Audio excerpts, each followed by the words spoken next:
every student initiative.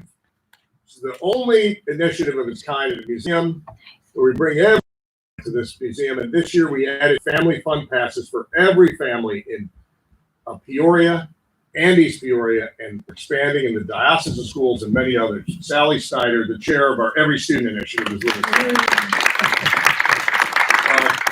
I mentioned East Peoria earlier, and I do want to give a shout out to the president of the Chamber of Commerce of East Peoria, who's made it with us today, Rick Swan. Thank you, Rick, for being here.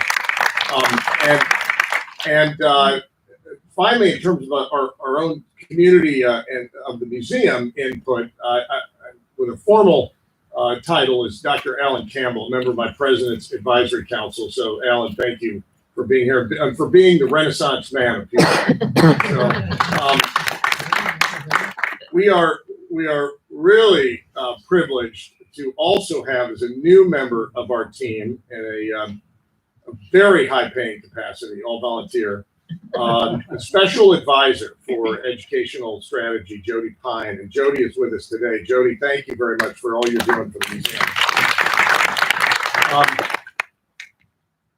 Finally, I'd like to recognize, representing the government of the great state of Illinois, the land of Lincoln, the director of the Illinois Department of Natural Resources, Colleen Callahan, a familiar name to so many of us from her years in agriculture reporting, her years in civic life, of service locally. She is one of our own in Central Illinois, but she now represents all of us in the state of Illinois and oversees a vast array of history, historical sites, as well as the Illinois State Museum, a great collaborator with the Peoria Riverfront Museum.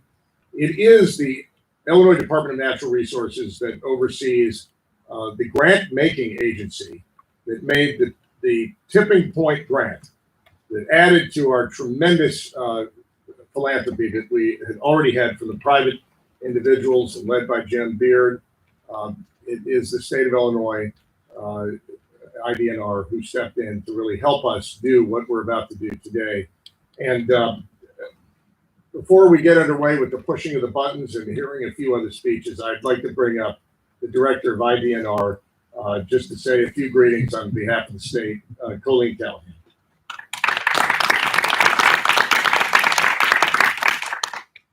Thank you, John. I appreciate the invitation and the opportunity to be here today because I am home. As you pointed out, this is where I live. It's where I started my career. And I never imagined that as I started that career, behind the cameras that are here today and the one asking the questions about these kinds of events, that I would be in front of the microphones and the cameras. And so it's a humbling experience as well. So as we celebrate this day, I would like to quote Abraham Lincoln, actually. It was Abraham Lincoln who said that the legitimate object of government is to do for a community of people what needs to be done, but who cannot do so well or at all in their separate and individual capacities. And my interpretation of what Lincoln said in that quote is that government doesn't come in and say and tell and do and show, but rather is there when needed. And so as this is a community effort, as the community benefits, as others throughout the state and the region benefit, for the role that government can play and should play and did play proudly to get this over the finish line is how I view the role of government. And I am proud to be in that role. And you would say, well, what about the Illinois Department of Natural Resources? You think of it as a deer, a duck, and a fish. That's the face of the agency. But as John indicated, the responsibilities, the stance of what we do includes, as an example, earlier this week, I was in Rock Island meeting with the Army Corps of Engineers on the Brandon Road project to prevent invasive species, the invasive carp, from getting into the Great Lakes. Yesterday in Dundee at the McGraw Wildlife Foundation, because we are also responsible for wildlife habitat and the environment. But beyond that, when you think of the 56 historic sites, our Illinois State Museum when you think of the over 300 parks, state parks that we have in the state of Illinois, when you think of the water, the levees and the dams that are in the state of Illinois, that's also our responsibility. So I am hopeful that during my tenure at the department, that one of the accomplishments that we may make is to expand. You say, gee, how could you want to expand beyond those diverse responsibilities? I believe we should expand the name to include the Illinois Department of Natural and Cultural Resources. As we think about what we do and why we do it, when I was here the other day with our director of the State Museum and we took the tour, we sat down and just had a conversation about relationships. And I want to thank everyone here for the role that you've played. While the state of Illinois did play a pivotal tipping point role with the grant that we were able to make available, this is about the future. This is about the education. This is about the culture. And so I want to thank everyone for the role that you played. I have some prepared remarks here that I haven't even looked at, and I'm not going to refer to them now because this is not my day. This is the day for the Riverfront Museum. It's the day for the community, and it's the day to look at what's in this room, but what goes beyond this room that will enhance what this setting does every day and what it will mean to the future. So thank you for reaching out to the state of Illinois and the Illinois Department of Natural Resources. And we are happy to be your partner as we celebrate this day. Thank you, John. Thank you. Colleen, I know you just sat down, but please stand up again. Come, I should have given you this when you walked up, but as a small token of our gratitude to the state of Illinois and to the Illinois Department of Natural Cultural Resources, I present, not yet, but I present something for your desk. Thank you. Thank you. To shake your hand. Thank you. Jake, we can shake hands. Real good. So, all of us who are part of this museum community are part of a unique enterprise that was not founded by the collectors of objects wanting to put them on display, like many museums were. We weren't founded by industry to boost maybe the economics of the community, although we do. We were founded uniquely by a diverse group of people seeking to inspire each other and be inspired by each other as a community center that grew into a museum. And we are unique among museums in this way. Our museum is still defined primarily as a community of people seeking to inspire each other and be inspired by each other. One of the legendary personalities throughout the entire history of our predecessor museum, Lakeview Museum, and this, is the giant on whose shoulders Renee Kerrigan and all of us stand when we're in the planetarium. And I'm really pleased to say that he's with us today, humbly in the back row, but his name is Sheldon Schaefer. And Sheldon, please stand up and let us recognize all that you did to get us to this point. We don't have official records of it, but I think Sheldon has given more than 100,000 planetarium presentations in the course of his lifetime, as recently as last year when he retired as Bradley's, what do you call it, affiliated professor of astronomy. So we're happy to have you with us. Now, please help me welcome, to really celebrate the technology we're about to put into place, the chair of the Planetarium Advisory Council, who is himself a veteran of museum boards in this community and in Nashville and other places, a retired vice president of Caterpillar, a member of our Visionary Society Council here, and with his wife Jane, just a terrific supporter of lifting all of us up in this community. Jim Beard, ladies and gentlemen.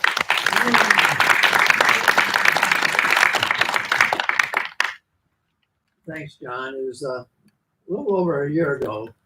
John approached me. We've got this planetarium and it needs updating, and we've got this opportunity. And just raise $700,000 and we'll be there. And so I went right to work, and I think it only took a couple of weeks to get around a third of that. And, well, we're on a roll.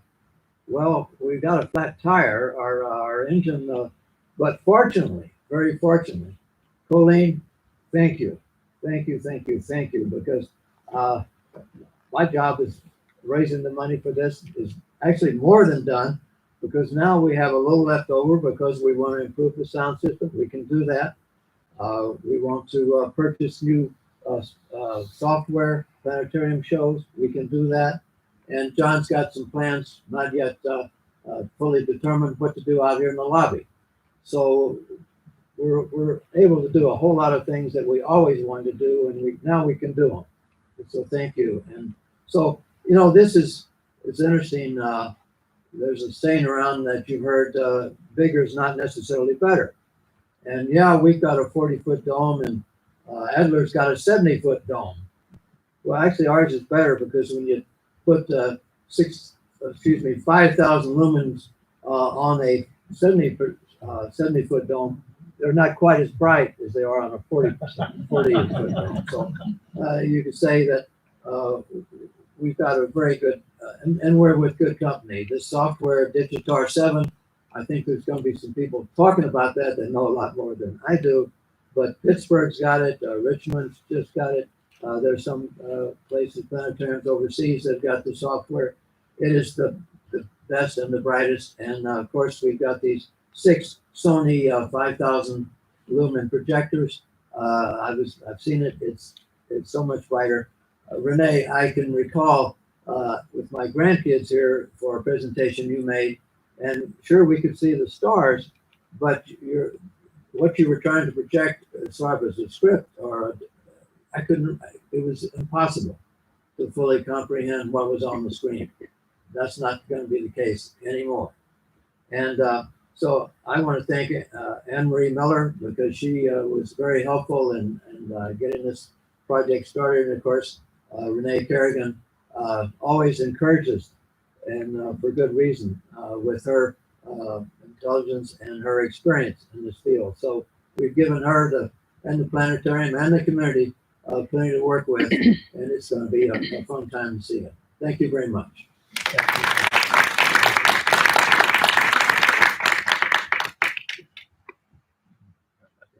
I'm glad you dropped the pen because you didn't sit down. I didn't have to get you to stand back up again. And let me just present to Jane and Jim Beard a token of our gratitude for all you do. Thank you.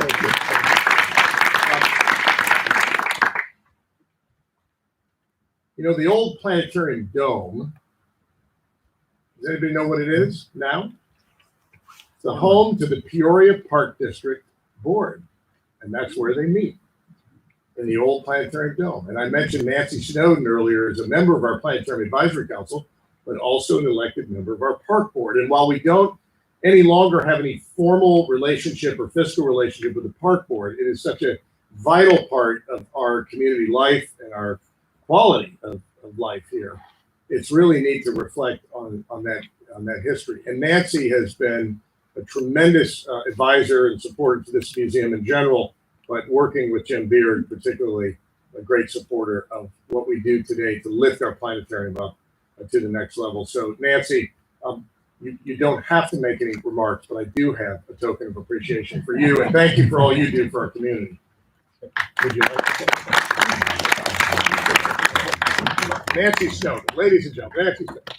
Well, I'm a little surprised that I'm going to be saying anything, but I'm happy to do so. This is just such a wonderful day for all of us, and I think the planetarium continues to grow and improve just as the Riverfront Museum does. What an asset to our community, to the region, and to all of our lives in general. So it is my pleasure to be able to be a tiny part of this, and I'm looking forward to seeing it, as I know you all are too.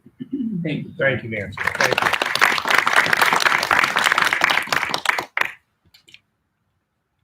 So you've heard it earlier that this is a state-of-the-art system.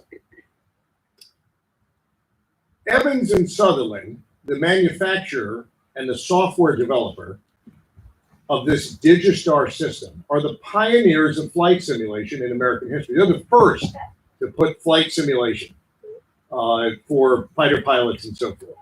They're based in Salt Lake City, Utah, and Renee Kerrigan has been familiar with them. They are the leading providers of software for planetariums in the United States, but they also do so internationally. We went through an arduous and years-long process of trying to plan what would it be like. I think when Renee first started looking at some of these systems, we might have been on Digistar 3 or so, Digistar 4 or something. It was an earlier version, but we now have just released from the company the most contemporary, finest version of the planetarium software developers in the world today. From Evans and Sutherland, Salt Lake City. We have flown in to represent the company as we dedicate their new system today. Michael McConnell to say a few words. Michael.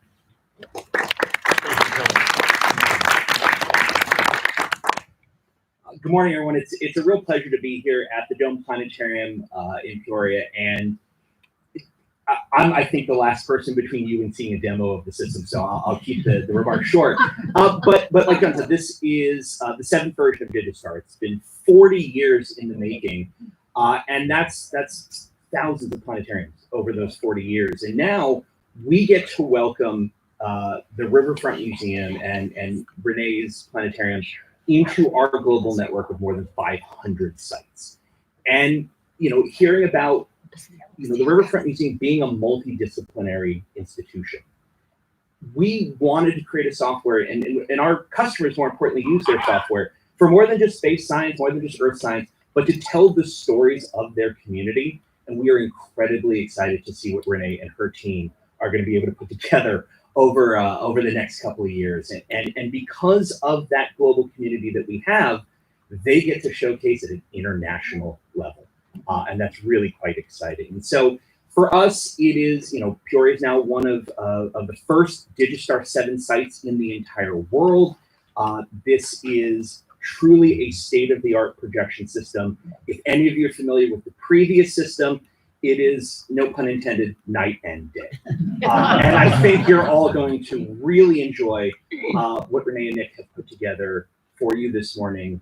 So I'm going to step aside and let Renee give you what you've all been waiting for this morning. Thanks, everybody.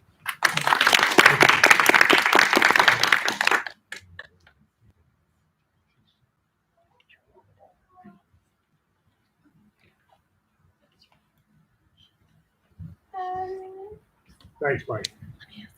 Did he just say one of the first Digistar 7 systems in the world? Because he did, and I heard it, and I'm going to be repeating that over and over. We're proud to be a leader in Peoria. So we'd like to hear a few introductory remarks, and then we're going to have a little ceremony, and we're going to light it up. And these introductory remarks will come from one of our team members here, and this is a great team. A great team. It's a multidisciplinary team.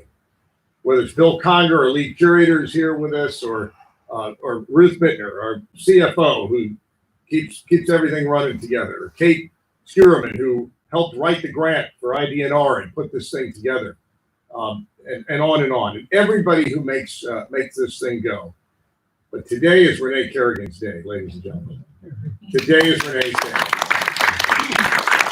And for years, when I first came on as CEO and Sally Snyder and the board hired me at the time, I said, what are the big projects on the horizon? They said the planetarium is going to be in need quickly.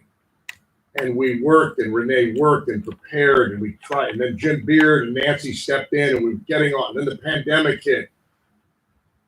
Well, we're here, Renee. One of the first in the world with Digistar 7. Let's hear it for the person I think is the finest planetarium director in America, Renee Kerrigan.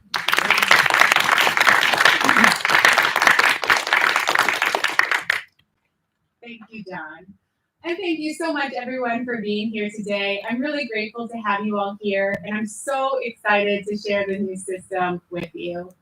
I have long thought that what the Peoria Riverfront Museum's Planetarium does best is our live presentations. My coworkers and myself, we love giving people tours of the solar system, out through the Milky Way, out through the edge of the known universe, and back home again. And our goal is to help people understand their place in the cosmos and maybe get a little sense of the fragile nature of our planet and inspire a sense of wonder and awe and hope that maybe they'll want to learn more. And we've been able to do that with our planetarium system, but in the most recent years, as the projectors aged, and the hardware was making it harder and harder to do. And so I am just so excited and grateful that we now have this new system with 6 super bright 6.5K resolution projectors. We'll be able to do those tours of the universe, but instead of me in the background sort of worrying about the projectors, or now it is going to be so bright and crisp. I'm very excited to share that experience with our school kids who visit, with our visitors who come to the museum during the day, and with our evening events that we do here in the planetarium. And this new software, DigiStar 7, it's really truly the leading software that is used around the world in the planetarium communities. And not only can we teach astronomy with it, but we can teach chemistry and biology and earth science and more. And so we're very excited to dig into that and to share that with our visitors as well.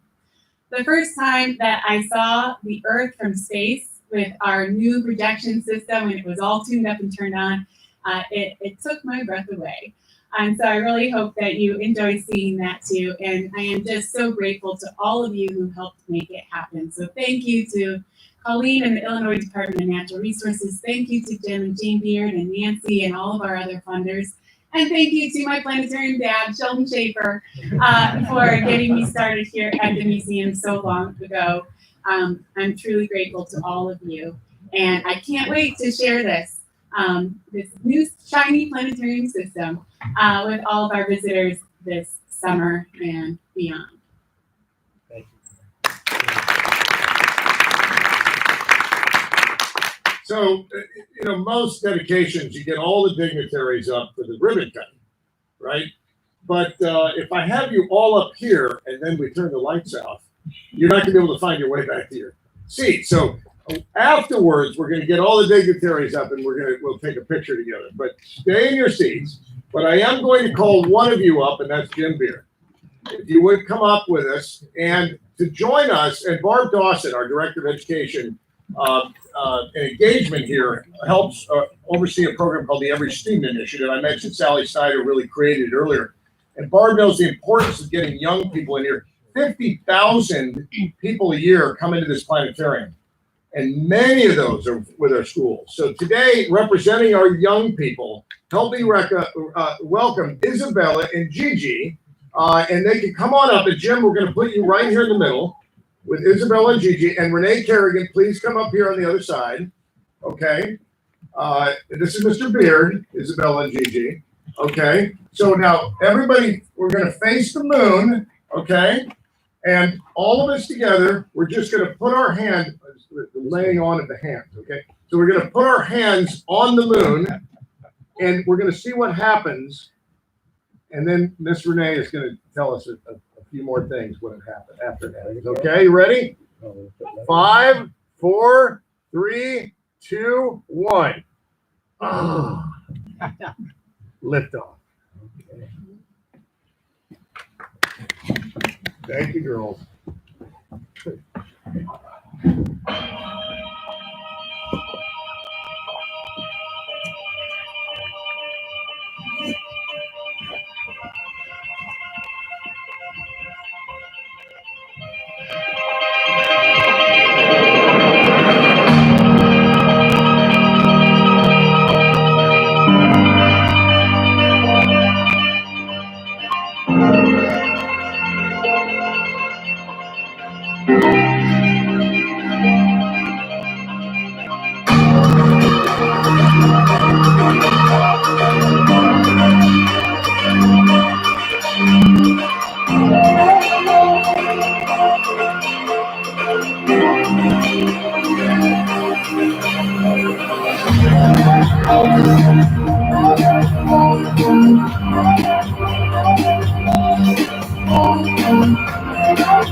Ten times the brightness of our former system, our previous system.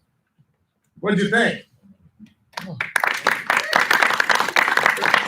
Renee, if I could just ask you to come back up for just 2 more minutes.